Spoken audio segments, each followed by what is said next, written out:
হ্যাঁ guys, welcome back to my channel. আর আমার ড্যান্স করার কারণ কি জানো? ওই দেখো আয়নায় দেখতেই পাচ্ছ আমার সোনা পাপা। ও এই ড্যান্সটা দেখতে অনেক পছন্দ করে। আর টিভিতে চলছিল পঞ্চতন্ত্রের মন্ত্রের গান, তো আমরা সেই গানেই ড্যান্স করছিলাম। বাট ওই সাউন্ডটা মিউট করতে বাধ্য হলাম, কারণ কপিরাইট চলে আসতে পারে কি চলেই আসবে। তো আমার ড্যান্সটা কেমন বলো তো, মাঝে মাঝে একটু ক্যামেরার সামনে এসেও ড্যান্স হচ্ছে।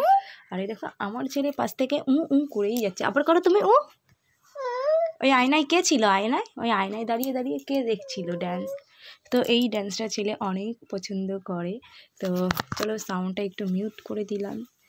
আর প্রচণ্ড করছিল মিউট।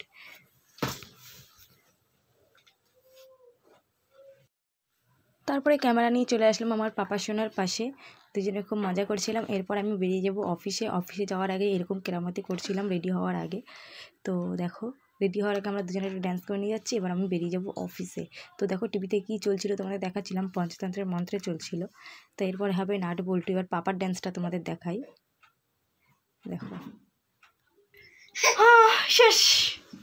বলো টাটা টাটা টাটা টাটা।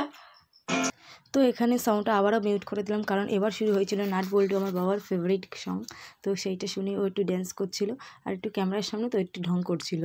তো ও কিন্তু অন্য সময় অনেক ড্যান্স করে।